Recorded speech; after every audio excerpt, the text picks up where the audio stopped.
आप सबने क्या एक दूसरे को विश किया? Happy palm Sunday. चलिए सबसे पहले एक दूसरे को विश करिए। जो पड़ोसी है किया? कोई सोच रहा है कि कैसे करें? क्या भैया, ये मौका अवसर है, कर दीजिए इसी समय।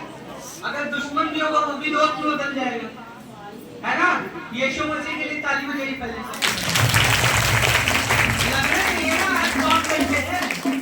यीशु मसीह ने प्रवेश किया है, आप लोग एकदम से जैसे बिल्कुल उदास है ना? ये खुशी की बात है कि नहीं है?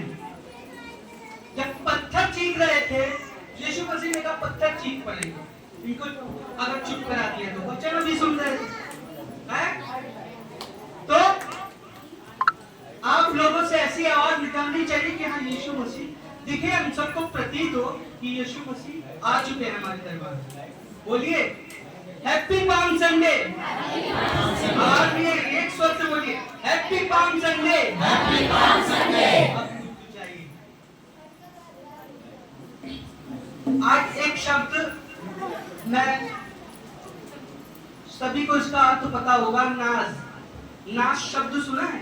नाज, इसका अर्थ क्या होता है? नाज का अर्थ, नाज मतलब कोई जानता है? दीजिए माइक दीजिए भैया, श्याम भाई माइक दीजिए। नाज का अर्थ क्या होता है हमारे के लिए? हाँ बताइए। प्राउड। प्राउड का अर्थ क्या होता है? कितने लोग इंग्लिश नहीं जानते हैं सर? है ना कि फक्र, है ना? फक्र, गर्व। तो नाज यहाँ कलीसिया में कई लोगों को, मतलब अलग अलग लोगों को अपने अलग अलग लोगों पर नाज होता है। तो इनमें से कुछ कलीसिया में बताएंगे, कुछ कलीसिया में बताएंगे कि उनको किस चीज पर नाज है। कोई बताएगा? माइक लीजिए और बताइए। यीशु मसीह पर। यीशु मसीह पर, बिल्कुल सही। तो एक बार जोरदार ताली से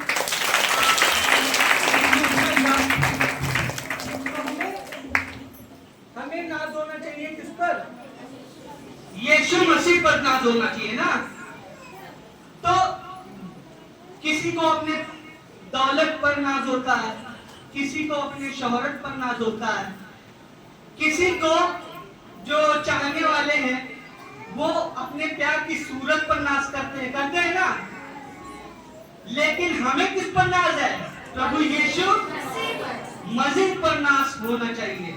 तो इसी पर दो लाइन है।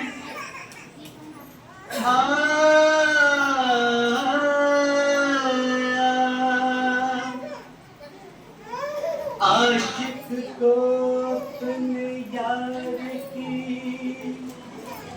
सूरत पे नाज है, लोगों को अपनी दौलतों शोहरत पे नाज है। वो लोग और हैं जिनको हुकूमत पे नाज है, हमको तो अपने साथी निस्बत पे नाज है। प्रभु यीशु मसीह के लिए जोरदार ताली। हसरते दिल तू ही की शान है, हसरते दिल तू ही की शान है, दोनों आलम मसीह हसरते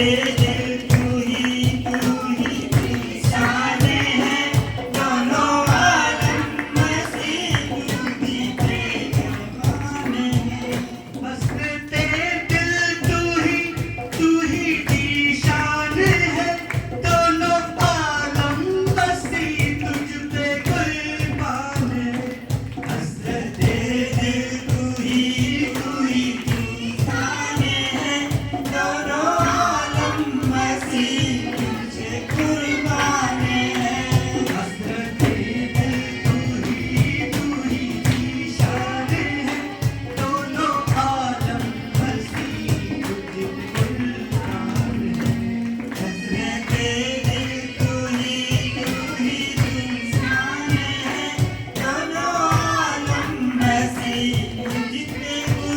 हाँ